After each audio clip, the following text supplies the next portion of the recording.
안녕하십니까. 기아 타이거즈 유튜버 놀고싶다입니다. 반갑습니다.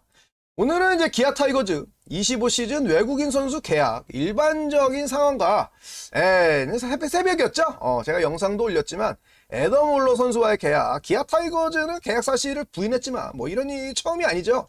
아니 땡굴뚝에 연기나는 것도 아니고 뭐 선수 혼자 설레발친 것도 아니고 에이전트가 SNS에 계약 완료 웰컴 투 기아 타이거즈.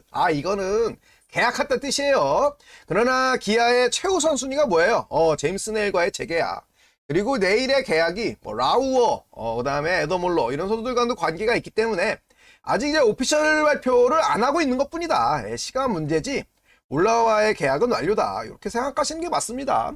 뭐 믿기 싫으시면 안 믿으시면 되고요. 새벽에 올려드린 애덤 홀러에 대해서 더 자세한 내용 알려드리도록 하겠습니다. 저번에 이제 에릭 라우어 때도 기껏 소식 앞서서 전해드렸는데 뭐 설레발이니 뭐니 어그로니 그랬던 분들 나중에 이제 입국 닫고 방송 잘 보고 계시던데 아무튼 어그로 레카 놀고싶다 방송 잘 봐주셔서 감사합니다. 네. 자, 아주 뒷그리는 남자처럼 보일 수 있는데 그런 거는 아니고요. 자, 지난 시즌도 이제 외국인 상황이 쉽지 않았다. 기아는 윌 크로우, 다음에 제임스 네일, 소크라테스 브리또. 소크라테스와의 이제 세 번째 시즌 동행이었고, 크로우와 네일은 이제 투수진은 전부 이제 뉴페이스였죠. 뉴페이스.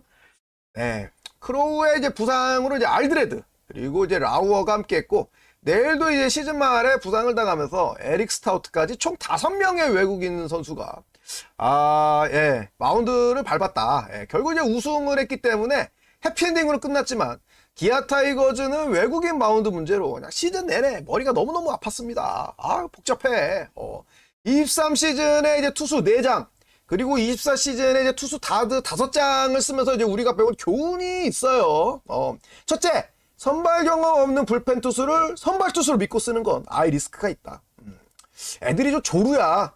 투수가 이제 막 60개, 70개 넘어가면은 제구도 잘 안 되고 공의 힘도 많이 떨어지고. 알드레드도 그랬고 크로우도 그랬고 이건 뭐 네일도 마찬가지였어요. 23 시즌에 떴던 4명은 다 마찬가지고. 두 번째, 메디컬 이슈 있는 투수는 피해라.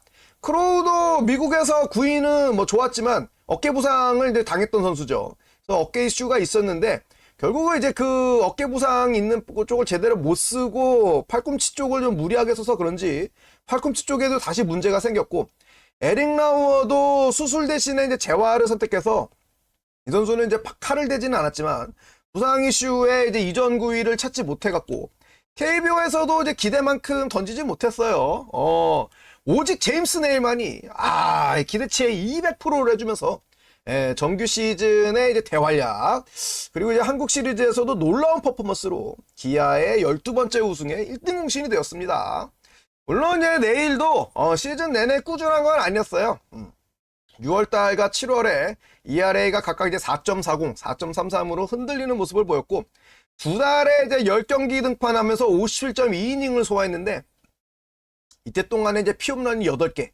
그러니까 뭐 거의 한 경기당 홈런을 한 개씩 좀 이제 덜 맞았는데, 아주 많이 맞은 거죠. 10경기 동안에 8개 맞은 거면 굉장히 많이 맞은 겁니다. 전체적인 퍼포먼스가 상대적으로 좀 좋지 않았습니다. 물론 이제 수비진의 지랄 맞은 퍼포먼스도 악영향을 주긴 했지만 네일 역시 이제 선발 경험이 많지 않았고 KBO에 와서 이제 풀타임 선발을 처음 경험했죠.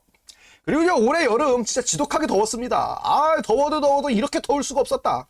참 이제 좀 안타까운 게 스포츠2i가 트랙맨 데이터를 공유할 때는 이제 제가 라이브나 방송 때 타자의 이제 타구 속도, 하드힙 비율, 그다음에 투수의 수평 무브먼트나 수직 무브먼트 등 이런 자세한 기록을 좀 데이터로 확인하면서 여러분들한테 좀 소개해드리기도 했는데, 이게 시즌 중반부터 서비스 제공을 안 하더라고요. 이제 내용 공유를 중단했습니다. 그러면서 선수들의 이런 좀 퍼포먼스를 정량화한 데이터 확인이 지금 좀 불가능해요. 그래서 수치로 보여드리기는 어렵고, 역시 이제 느낌도로 말씀드릴 수밖에 없지만 내일의 시즌 초의 스위퍼 무브먼트는 확실히 스위퍼라고 부를만 했습니다. 수평 무브먼트가 가운데로 가다가 이 좌측으로 꺾이는 각이 굉장히 많았거든요. 그런데 봄을 지나서 6월, 7월이 될 때부터는 이 수평 무브먼트가 많이 사라지고 수직 무브먼트가 좀 많이 극대화된 모습을 봤어요. 그래서 이제 SBS의 이순철 해설위원이 내일이 좀 스위퍼라고 부르는 저 공은 슬러브다. 계속 귀에 피딱지가 않도록.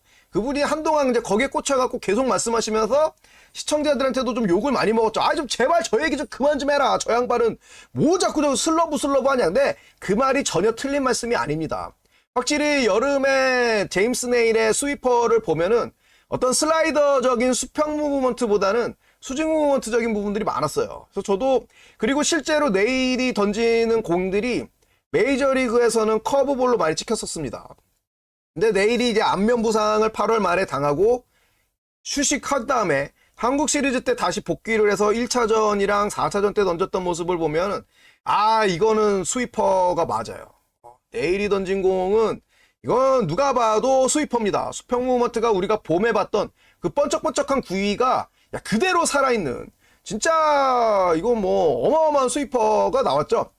이게 뭐냐면은 결국 네일도 체력이 이 봄을 치르면서 많이 떨어졌다. 본인은 관리를 잘 한다라고 했지만 어떤 한 시즌을 풀타임으로 소화할 만한 경험이라든지 스태미너가 아직은 부족하기 때문에 손의 악력이 이 여름에는 많이 떨어졌었다.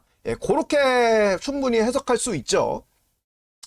내일에 이제 뭐 메이저리그 진출, 그 다음에 기아 타이거즈의 잔류에 대한 뭐 얘기들이 많은데 저는 기아 잔류 가능성을 조금 더 높게 봅니다. 뭐 아주 많이 이걸 긍정적으로 내일 무조건 남습니다, 여러분. 걱정하지 마세요. 이렇게 설레발칠 정도는 아니지만 그래도 바로 지금 제임스 네일이 원하는 선발 풀타임을 보장할 만한 거대 계약, 그러니까 에릭 패디가 받았던 만큼의 오퍼 정도는 내일이 받기에는 좀 여러 가지로 저는 리스크가 있다라고 봐요. 내일이 이제 31살이고 내년에 이제 32살이 되죠.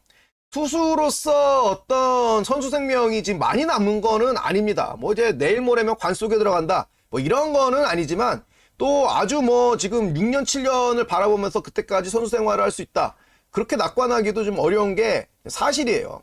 그러니까 이 선수가 이제 더 이상 마이너리그 생활을 할 만큼 어린 선수는 아니라는 뜻이죠. 본인도 이제 조금 더 안정적인 환경 속에서 야구를 하고 싶고 지금 메이저리그 선발 자리, 확실한 자리를 원한다라는 건 바로 이런 거를 지금 원하는 거예요.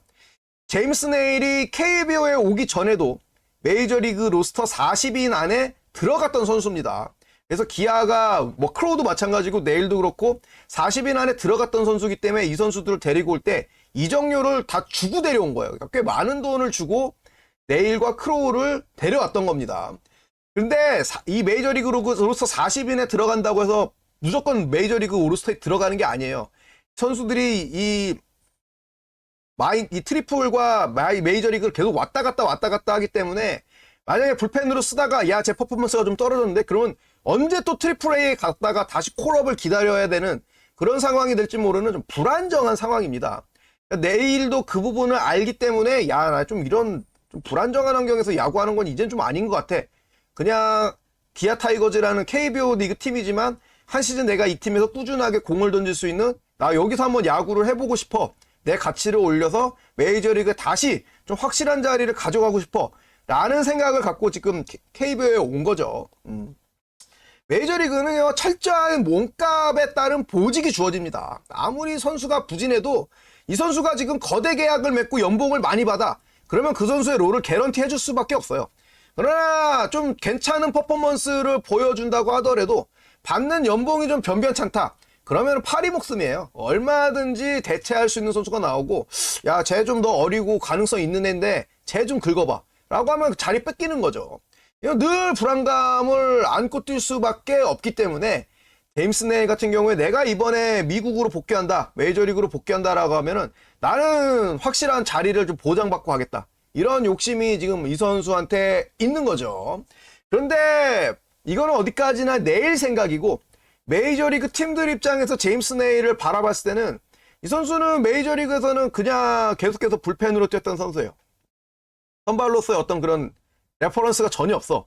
KBO 리그라는 아무래도 상대적으로 좀 수준 차이가 많이 나는 KBO 리그에서 한 시즌 풀타임 선발을 뛰었던 게 다야. 극스몰 샘플이에요. 근데 이것만 보고 갑자기 진짜 풀타임을 선발을 개런티해주는 그런 계약을 줄 거냐? 이건 굉장히 좀 레디컬합니다. 많이 급진적이에요. 그렇기 때문에 많이 좀 망설일 수밖에 없고요. 그 다음에 구종적인 것들만 봐도 제임스 네일이 구위지를 그렇게 다양하게 쓰는 선수가 아니에요. 결국은 투심 패스트볼, 그 다음에 스위퍼, 요 두 개만 던지는 선수고, 어떤 체인지업의 완성도가 좀 많이 떨어지는 선수이기 때문에 KBO 리그에서는 좌타자를 상대할 때도 투심과 스위퍼가 워낙 위력이 있었기 때문에 이걸로 제압을 했지만, 과연 메이저리그에서도 그렇게 던질 수 있냐? 메이저리그 좌타자 상대로도 투심 패스트볼과 스위퍼만으로 잡아낼 수 있냐? 에릭 패디 같은 경우에는 달랐죠. 투심도 잘 던지고 스위퍼도 잘 던졌지만 기본적으로 패디는 체인지업도 굉장히 좋았던 선수예요.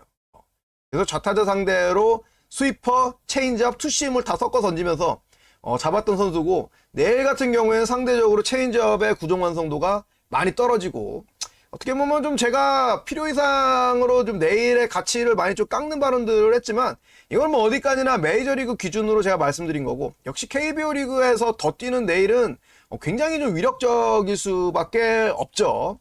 자, 여기까지 이제 선수 입장을 한번 알아봤고, 구단의 입장은 어떠냐?